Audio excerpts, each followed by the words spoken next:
السلام عليكم ورحمة الله وبركاته. اللهم صل وسلم وبارك على سيدنا محمد وعلى آله وصحبه أجمعين. ازيكم عاملين ايه؟ وحشوني كتير والله العظيم.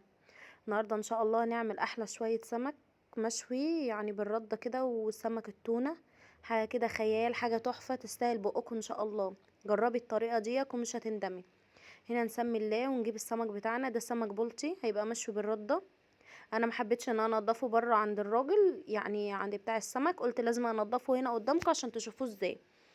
انا جبته زي ما هو كده، وهنشيل الشوك بتاعه اللي في الجناب دوت. مش هنقشره ولا اي حاجه، وهنفتح القلب بس، هو ده اللي احنا هنعمله. هنشيل الزعانف بتاعته اللي في الجناب دي اللي انتوا شايفينها اهو. بصوا اللي انا بشيله دوت كده، ومش هنقشر القشر بتاعه ده خالص زي ما انتوا شايفين. هكمل بقى بقيه الكميه كده. يعني اللي انا هعمله، اوعي تسيبيه يعني في قلبه مقفول زي ما هو ولا اي حاجه، لا. لازم أن تفتحيه. في ناس بتحبه ان هو مقفول كده وتشويه، لا انا ما بفضلش كده الصراحه.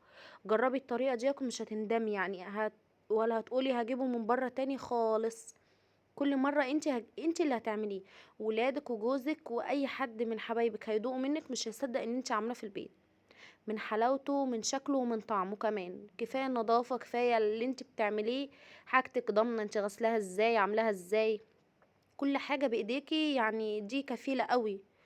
هنا بقى بصوا، عملت كل الكمية كده. شلت الزعانف بتاعته، او اللي في الجناب دول، الشوك اللي في الجناب دول ما قشرتهوش. وهفتح القلب كده زي ما انتم شايفين، وهنخرج كل اللي فيه. انا قصقصت كله بالمقص مرة واحدة. بعد كده فتحت القلب. بعد كده بقى هنمسكه بقى فرشة السمك بتاعتنا، ندعكه دعكة نخليه زي القشطة. هتشوفيه دلوقتي هيبقى معايا شكله عامل ازاي. بصوا، تنضفي القلب كده حلو جدا كل مره واحده، عشان لما تمسكي الفرشه تدعكي كل مره واحدة. بصي فرشه خلت قلبه عامل ازاي. قشطه. ما تشيليش القشر اللي من بره. لو شلتيه السمك بتاعك هيلزق وانتي بتشويه. هي دي اهم خطوه في السمك. اوعي تقشري القشر بتاعه خالص، سيبيه زي ما هو. اللي احنا هنعمله، هنشيل الزعنف اللي في الجناب دي كله من قدام، وهنفتح القلب وننضفه حلو جدا. هنا بقى اكمل كل الكميه دي، وهنشوف بقى نعمل ايه تاني. لسه داخل بقى يشوف الفيديو، ما ننساش اللايك والشير والاشتراك معنا في القناه. ويا رب الفيديو يعجبكم باذن الله، وجربوا وصفتنا وتعجبكم وتنول اعجابكم. هنا بقى كنت غسلت السمك حلو مره واتنين وتلاته. هنا بقى معايا سمكتين تونه. دي تونه مش سردين. دي مش سردين، دي تونه. نمسكها نغسلها حلو جدا، ونعمل احلى صينيه تونه ممكن تاكليها. نمسكها برضك كده، نشيل الشوك بتاعها اللي في الجناب واللي قدام. بصي نظبطها. بعد كده نروح فاتحين القلب على طول بالمقص، وتنضفيها بقى. في ناس بتحب الراس بتاعتها كده زي ما هي، لا. زي ما بتحبي اعملي، بس انا الصراحه ما بفضلهاش يعني. انا بشيلها لان كده كده محدش بياكلها، فملهاش اي لازمه. بصوا هننضف القلب بتاعها برضك كده زي ما هي.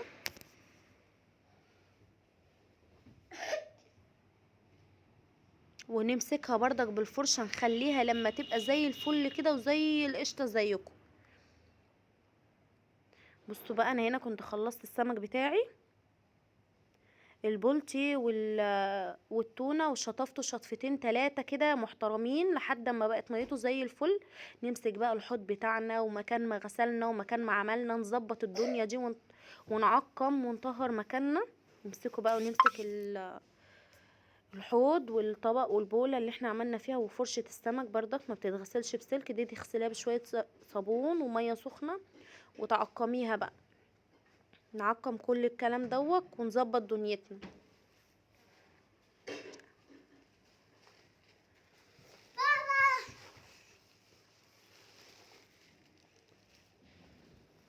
بصوا شايفين، هتلاقوا كل ده قشطة دلوقتي وبيبرق. هتشوفوا كل الكلام ده دلوقتي قشطة كده وبيبرق. لازما اهم حاجة عشان تحافظي على مطبخك وعلى حاجتك، اول باول تنضفي كده، هتلاقي مطبخك زي الفل. نشطف بقى مثلا حاجة طرطشت مننا، حاجة جت على الحيطة، حاجة جت على الرخامة. بصوا المنظر. ازاز يا جدعان، ازاز بقى قشطة. هنا بقى نخش نسمي الله وهنعمل بقى احلى تتبيله للسمك. واحنا عشان هنشويه هنسيبه كده؟ لا، لازم نتبله.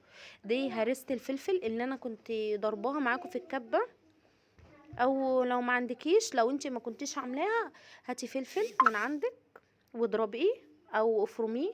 وده التوم اللي احنا برضك كنا عاملينه مع بعض ومفرزينه. بصوا بقالنا قد ايه وبيسهل علينا وقت ازاي. نجيب معلقتين توم كبار كده حلوين محترمين ومعلقتين فلفل، ونحط الكلام ده كله في طبق.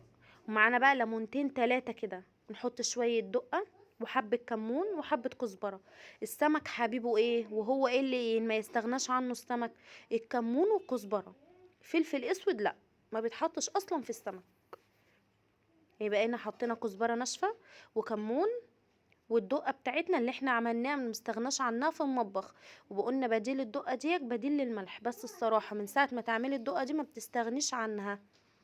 وعندك بقى ليمونتين 3 كده حسب ما انت ما بتحبي الليمون في السمك. الصراحه انا بحبه بيبقى في سنه المزازه دي، تبقى جميله قوي. نعصر ليمونتين 3.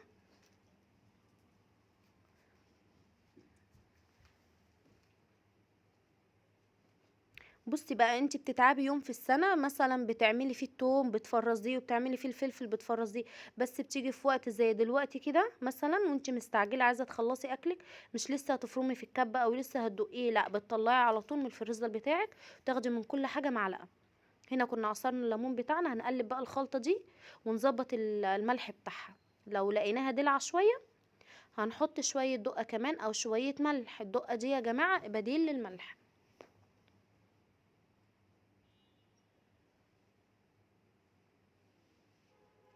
هنقلب بقى كل الكلام ده. نجيب بقى السمك بتاعنا اللي احنا مظبطينه، نمسك السمك البلطي تحشي قلبه، ما تقطعوش من بره زي ما بنعمل لما بنيجي نقليه، لا تحشي قلبه من جوه بس. هنحشي كل الكمية اللي عندنا دي. بصوا السمك بتاعك تعرفي ان هو طازه ازاي، تلاقي عينيه بتلمع والسمكية حمرا كده، لا مزرقه ولا مسوده ولا اي حاجه. الصراحه كان ما شاء الله السمك طازه وكان جميل قوي، وانتي شايفاه بعينيك يعني كان شكله عامل ازاي.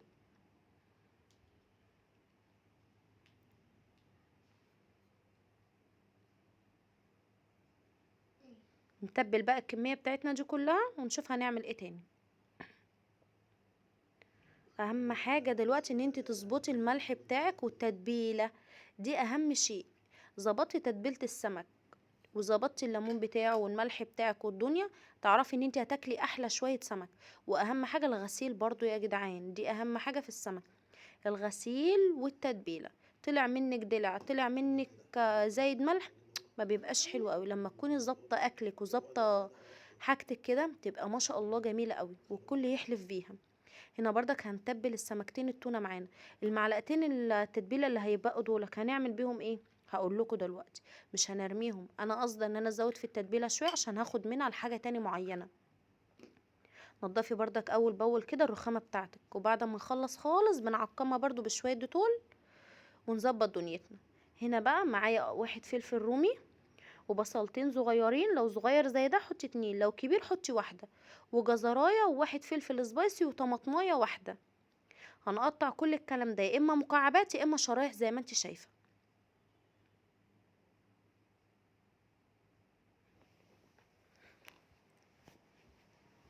اهو هنقطع الحاجات اللي معانا دي كلها.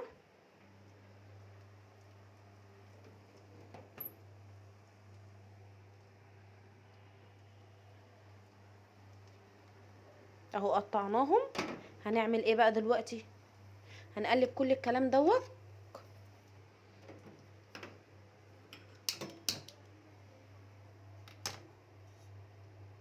ونروح جايبين بقى شويه دقه، حبه كزبره ناشفه، حبه كمون، بس مش هنحط اي حاجه تاني.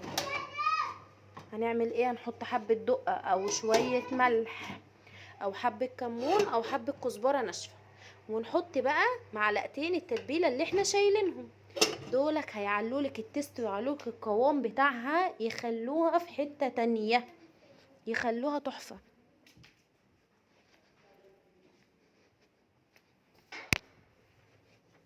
تقلبي بقى كل المكونات اللي عندك اللي احنا قطعناها دي، اللي هي بصلتين صغيرين او بصلايه واحده كبيره، وجزرتين او جزرايه بردك كبيره، وطماطمايه، وواحد فلفل رومي، وواحد فلفل سبايسي، ونحط عليهم شويه دقه وحبه كمون وحبه كزبره، ونحط معلقه التتبيله اللي احنا كنا شايلينها بتاعت السمك اصلا، وظبطنا الملح بتاعنا واحنا كده كده متبلين السمك. نقطع بقى السمكية بتاعتنا حسب الحجم اللي انت عايزاه، ده بيرجع لك انت. بصوا انا هنا كنت قطعت السمك بتاعي وهحطه بقى، عشان الحاجة دي احنا هنعمل بيها ايه، هنحشي بيها السمكتين اللي انتوا شايفينهم دول. هتاكلي احلى صينية تونة في حياتك، هتعمليها وهتدعيلي والله العظيم، 3 تحفة جميلة قوي قوي قوي، وكل من هياكلها من ايدك هيشهدلك ويقولك تسلم ايدك. نحشي بقى بالخضار بتاعنا اللي احنا مقطعينه ده، تحشي بيه السمك. الخضار ده اصلا انت هتسيبي السمك وهتاكليه من حلاوته. بصوا ازاي تحشي بقى كل يعني كل الكميه اللي عندك دي، وترصيها عندك في الصينيه كده تكون على قدها بالظبط. بايركس بقى، ألمونيوم، تيفال، اي صينيه عندك موجوده. نحشي بقى السمك بتاعنا كده، نحشي قلبه، ده بيديله تست وطعم جميل قوي قوي قوي. يا جماعه اللي مش هيشوفك وانتي بتعملي دوك هيفتكر ان انتي اصلا مشترياه من بره.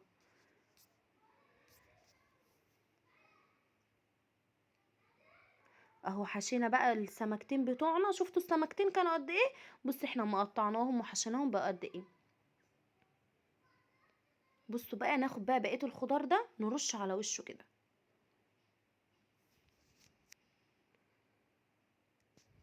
هيدوكي تيست وطعم تحفه تحفه. بصي ترشي بقى الخضار كده على الوش، ولو عندك بقى عود كزبره او عود بقدونس يا سلام بقى، يا سلام يا سلام يا سلام. يعني بصي هيخليها في حتة تانية خالص، هيبقى طعمها وكفاية الريحة اللي هتبقى طالعة.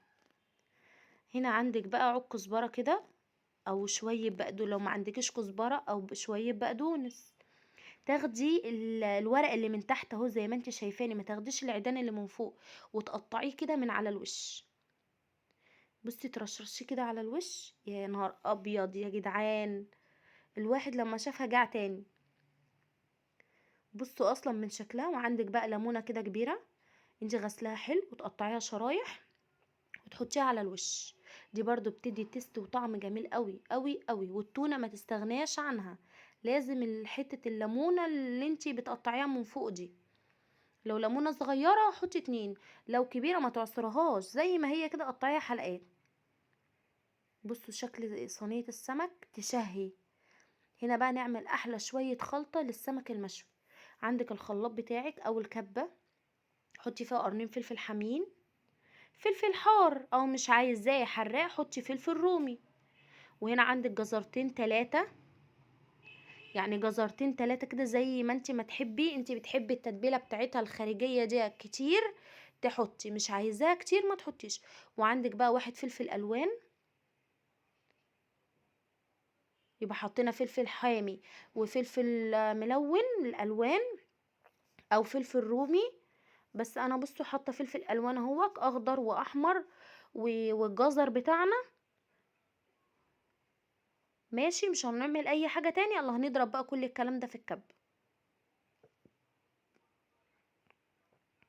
والجزر كمان بالذات لما يكون مسكر في حته السكران دي بيخليكي تاكلي، يعني تاخدي التتبيله كده تاكليها لوحدها بالمعلقه. تحطي بقى عليها معلقه توم كبيره، حطينا هنا فلفل وجزر وفلفل حامي وفلفل الوان، وحطينا معلقه توم كبيره، كل ده في قلب الكبه. تمام كده، تمام لحد دلوقتي. ونروح ضاربين بقى او فرمين كل الكلام ده، ما نفرمهوش كبير، لا انا عايزاه فرم ناعم، هتشوفيه دلوقتي. وبحيث ان مش من نفس الوقت يبقى معصور، يبقى الخضار بتاعي بقى ميه، لا انا عايزه الفرم بتاعه يبقى المجروش ده، المجروش تحس ان هو حتت بس صغيره.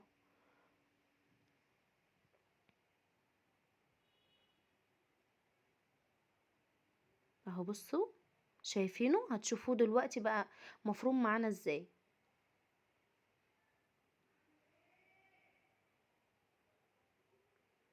احلى شوية تتبيلة للسمك المشوي.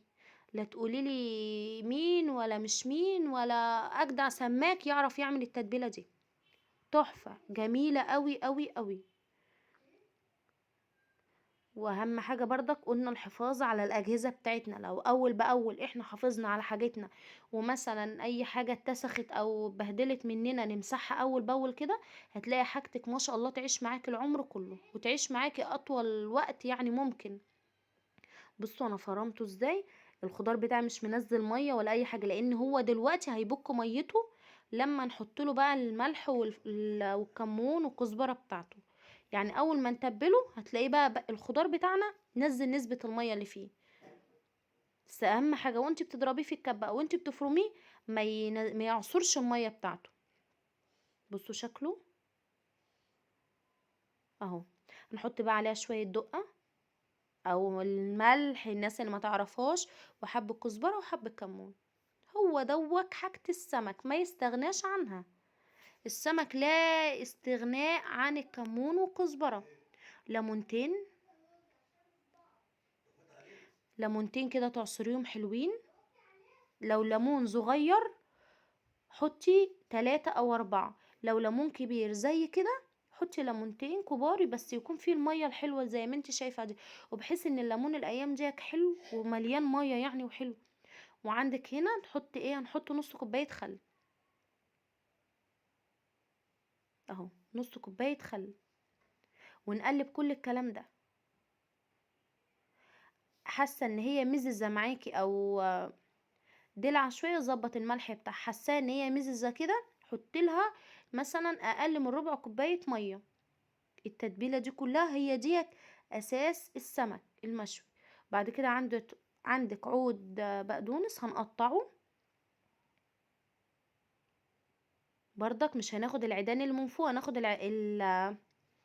الورق اللي من تحت بس. هنقطع الكزبره او البقدونس بتاعنا ونحطه على التتبيله بتاعتنا دي ونقلبها كده. بقى خلصنا تتبيله السمك المشوي الخارجيه، مش الداخليه اللي هنبقى قلبه محشي بيها، لا. وعملنا السمك التونه بتاعنا وظبطنا دنيتنا اهي. شايفينها ازاي؟ سيبيها شويه هتبك معاكي شويه ميه كمان. هنا دي عندي جبت السمك التونه اهو، ولعت عليه. هتحطي له ربع كوبايه ميه صغيره خالص. الميه يعني الكوبايه بتاعه الشاي تحطي ربع كوبايه ميه، وتولعي عليه اول ما يغلي. بس لازم تغطيه اول ما يغلي، توطي عليه اهو. هنا عندي دي الصاجه بتاعت الشوي او الجريل بتاعك. ولعنا عليه على البوتاجاز، اهم حاجه تسخن قبل ما احشي السمك بتاعي. ده انا بصلايه على قطايه قطعتهم مكعبات كده، وما حطيتش ولا ملح ولا فلفل ولا اي حاجه، لان قلب السمك بتاعي متحيق او متبل. هنحشي السمك بتاعنا كده اهو. بصل وطماطم، وعايزه تحطي فلفل حطي، مش عايزه خلاص. ما حطيناش فيها ولا ملح ولا كمون ولا اي حاجه، لان السمك بتاعنا هي داخله على قلب تتبيله في قلب السمك، والسمك متبل. هتتبلي دي والتتبيله دي هيبقى مالح شويه اهو. حشينا السمك بتاعنا اهو. تحشي مره واحده القلب، عشان ما ينفعش تحشي واحده واحده وتحطيها في الرده، لا. تحشي كله مره واحده كده، هيسهل عليك الموضوع والدنيا بتاعتك. هنا بقى عندك رده الناعمه. رده دي رده بتاعت الخبيز. عند اي حد عطار او عنده يعني مثلا العطار العلاف، قولوا له عايزه رده خبيز الرده الناعمه. تروحي ماسكه السمك بتاعك كده ومنزلاه في قلب الرده. وفي الوقت ده الصاجه بتاعتنا او الجريل بتاعنا احنا مولعين عليه على البوتاجاز من فوق.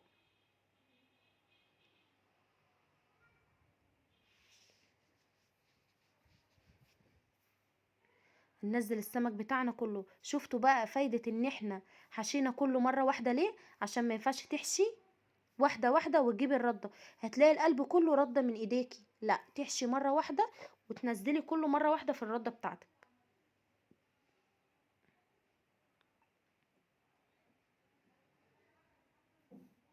اهو. نحشي بقى بقيه الكميه، والصاجه بتاعتنا متولع عليها او الشوايه بتاعتنا او الجريل بتاعنا اي حاجه انت هتشوي عليها يكون بس سخنه وما بتلزقش، اهم حاجه. واهم خطوه كمان ان انت ما تقشريش السمك بتاعك، ما تشيليش القشر المدور اللي بره ده، هو دوت اللي هيخلي معاكي السمك ان شاء الله زي الفل. هنا بصوا السمك بتاعي شغال، والشبكه او الصاجه بتاعتنا اللي احنا نشوي عليها، او لو مش متوفره عندك دي اشوي في صينيه او جريل، او صينيه تيفال عندك، ما تكونش حاجه بتلزق. يا جدعان يا جماعة يا حبايبي، اللي لسه داخل يشوف الفيديو ما ينساش اللايك والشير والاشتراك معانا في القناة. ويا رب الوصفة النهاردة تعجبكم بإذن الله وتنول اعجابكم. هنا بقى نعمل عندنا بصلتين كبار كده محترمين، قطعناهم ونحط عليهم شوية زيت وهنولع عليهم. بصوا السمك بتاعنا شغال اهو، انا بوريكم. اول ما يغلي ولقيناه بقبق كده وشرب، نروح موطين عليه النار يكمل بقية سواه. وهنا حطينا البصل وحطينا عليه الزيت ومولعين عليهم.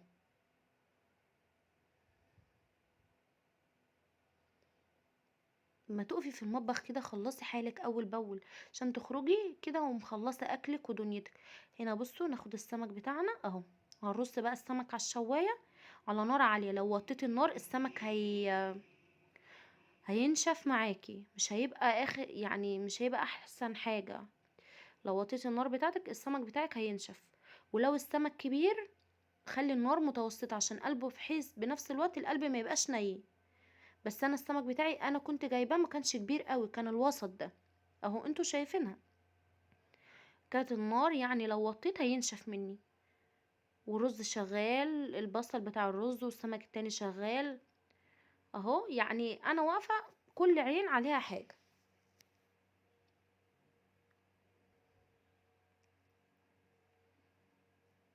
ما بياخدش لحظات ما شاء الله السمك ده. يعني وانتي واقفه كده بتعملي الرز كنت انا بشوي، خلصت السمك كان الرز خلاص استوى والتونه خلاص استوت. وكمان هنعمل دلوقتي طبق سلطه وطبق سلطه الطحينه.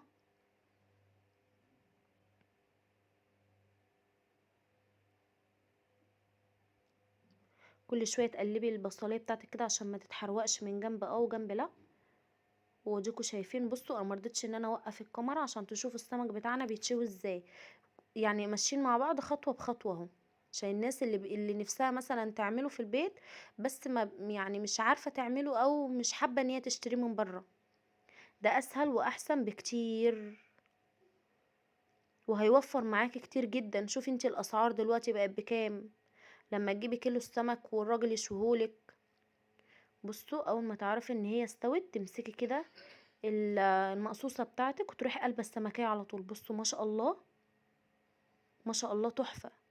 امسكي كده المقصوصه بتاعتك بالراحه وتروحي واخده السمكيه مره واحده كده من تحت، ولا لازقه معايا ولا اي حاجه اهو. والسمك بوريهولكوا ان انا مطيه عليه.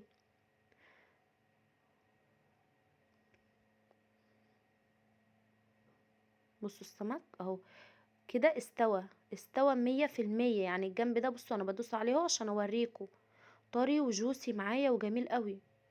وكان هنا البصل بتاعنا بدأ ان هو ياخد لون.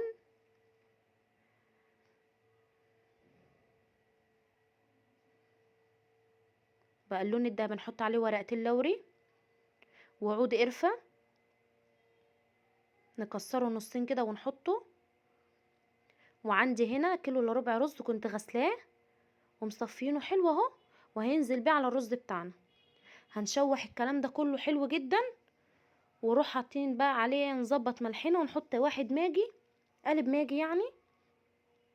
ويكون عندي في نفس الوقت يا مولعه ميه بتغلي على البوتاجاز يا اما اكون مولعه على الكتل بتاعي.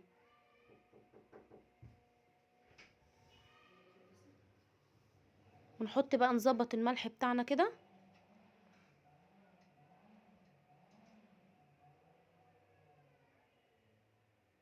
وتشوحي الرز، اهم حاجه اهم حاجه في الموضوع حته التشويحه بتاعه الرز دي، يطلع معاكي مفلفل ولا معجن ولا اي حاجه. هتاكلي احلى شويه رز ان شاء الله. بصي اول ما تشوح معايا والميه عندي بتغلي هروح مزوده الرز بتاعنا، وهتلاقيه في لحظات وانتي واقفه طالما الميه سخنه والرز بتاعك متشوح حلو هتلاقيه على طول اتشرب. مفيش دقيقتين تلاتة هتلاقي الرز بتاعك اتشرب نظبطنا الملح بتاعنا اهو، بقت الدنيا مية مية.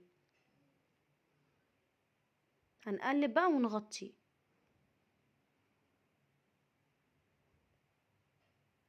شوف السمك بقى بتاعنا خلاص كده اتشوى. هنطلع بقى، يلا اللي اتشوت معانا واتسوت هنطلعها. ولو مثلا حاسه ان الجنب بتاعها محمرش حلو، او حاسه ان هو عايز يتحمر شويه كمان، اجيب السمكيه اقلبها على جنبها كده زي ما انت شايفاه اهو. ونطلع بقى السمك.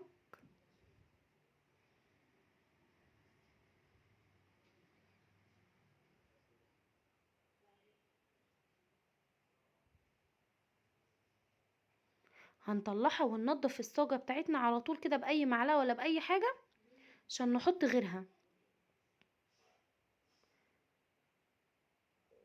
عشان نحط سمك غيره برضو. والرز بتاعنا شغال، والسمك التونه بتاعنا كنا خلاص قربنا نطفي عليه. كل دوت واحنا واقفين على البوتاجاز، ما كملناش مثلا نص ساعة كنا خلصنا كل الكلام ده. اهو الرز بقى المرة الدور التاني وخلاص كده. ما توطوش النار يا جماعة عشان خاطر السمك ما ينشفش منك. ولو هو كبير ما تعليش النار قوي، خلي النار وسط. ولو السمكية بتاعتك وسط زي ما انت شايفاها كده، اخلي النار بتاعتي عالية ما تنشفش مني وما يبقاش قلبها ني، وهتبقى معاك ان شاء الله زي الفل. طلعنا هنا السمك بتاعنا في صينيه، حطينا عليها شويه بقدونس كده، وندي بقى الدقه كده بمعلقه. غرقيها بقى، غرقيها بالدقه بتاعتنا اللي انت شايفاها دي، هيبقى تحفه احلى شويه سمك. وهنا كنا عملنا سلطه خضراء، والرز بتاعنا كان استوى، وكملنا بقيه السمك بتاعنا زي ما انتوا شايفينه. واحلى صينيه سمك تونه ممكن تاكليها في حياتك. بصوا شكلها كان تحفه، والا طعمها كان خيال. نغرف بقى كل الكلام الزبدة بتاعنا ده، وكلي احلى شوية سمك وادعيلي. يا رب تجربوه ان شاء الله ويعجبكم باذن الله. احنا بقى غرفنا السمك، ونغرف الرز بتاعنا، وهنشوف بقى السمك المشوي باحلى شوية سمك بقى. لا تقوليلي سماك مين وانا مش عارف مين. بصوا الرز لونه جميل قوي ومفلفل معايا ازاي، لا معجن ولا ني ولا اي حاجة خالص. وكل اكلنا ما شاء الله كان سخن، وتاكلي بقى.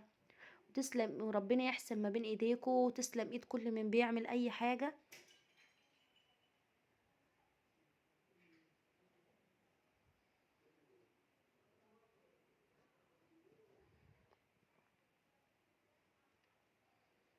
نغرف بقى السمك المشوي بتاعنا. بس انا قلت لهم ايه، تعالوا خدوا الصينية كلها وخرجوا كله بره. بصوا شكله تحفة، تحفة. والا بقى التتبيلة دي حاجة تاني بقى، خيال في حتة تانية. نغرف بقى الكلام ده كله بقى قدامهم. تنسوش بقى اللايك والشير والاشتراك معانا في القناة. وده كان شكل الاكل بتاعنا، واحلى شوية سمك مشوي ممكن تاكليهم في حياتك. وتسلم ايدين كل من بيعمل اي حاجة، وربنا يحسن ما بين ايدينا وايديكم ان شاء الله يا رب. والسلام عليكم ورحمة الله وبركاته.